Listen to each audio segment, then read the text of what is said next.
High street Sahiwal پر motor cycle کو puncture لگواتے ہوئے میں فیصلہ کر چکا تھا کہ اس ہفتے بھی اپنے گھر واپس کبیر والا نہ ہی جاؤں تو بہتر ہے۔ دیر تو ویسے بھی ہو چکی تھی، اور جہاں پچھلے 3 ہفتے گزر گئے ہیں، یہ بھی گزار ہی لوں تو گرمیوں کی چھٹیوں میں ایک ہی بار چلا جاؤں گا۔ اسی سوچ بچار میں روڈ پر کھڑے میں نے 15-16 سال کے ایک نوجوان کو اپنی طرف متوجہ پایا۔ وہ عجیب سوالیہ نظروں سے میری جانب دیکھ رہا تھا، جیسے کوئی بات کرنا چاہ رہا ہو لیکن رش کی وجہ سے نہیں کر پا رہا تھا۔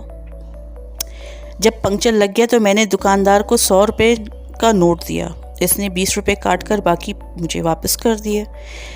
میں موٹر سائیکل پر سوار ہو کر جو ہی واپس شہر کی طرف مڑنے لگا تو وہ لڑکا جلدی سے میرے پاس آ کر کہنے لگا، بھائی جان، میں گھر سے مزدوری کرنے آیا تھا، آج دہاڑی نہیں لگی، آپ مجھے واپسی کا کرایہ 20 روپے دے دیں گے؟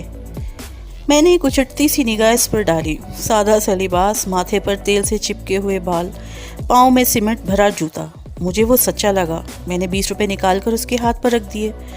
وہ شکریہ ادا کر کے چلنے لگا تو نہ جانے میرے دل میں کیا خیال آیا۔ میں نے کہا، سنو، تمہاری دہاڑی کتنی ملتی ہے؟ اس کے جواب دینے سے پہلے ہی میں نے باقی کے 60 روپے بھی اس کی طرف بڑھا دیے۔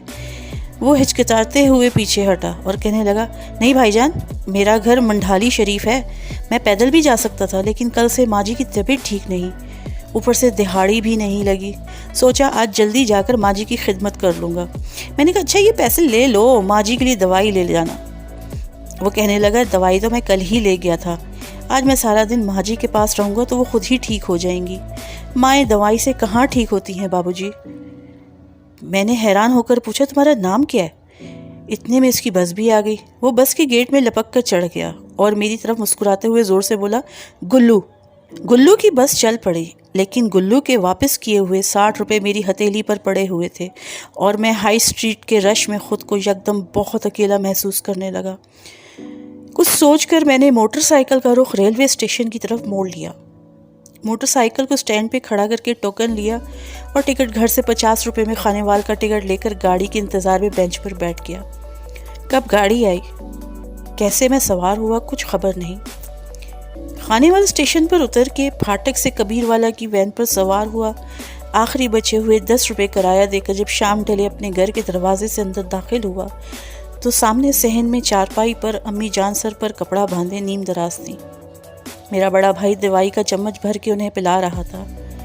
مجھے دیکھتے ہی امی جان اٹھ کر کھڑی ہوئی اور اونچی آواز میں کہنے لگی، او میرا پتر خیر سے گھر آ گیا ہے، اب میں بالکل ٹھیک ہوں۔ میں آنکھوں میں آنسو بھرتے ہوئے دوڑ کر ان کے سینے سے جا لگا۔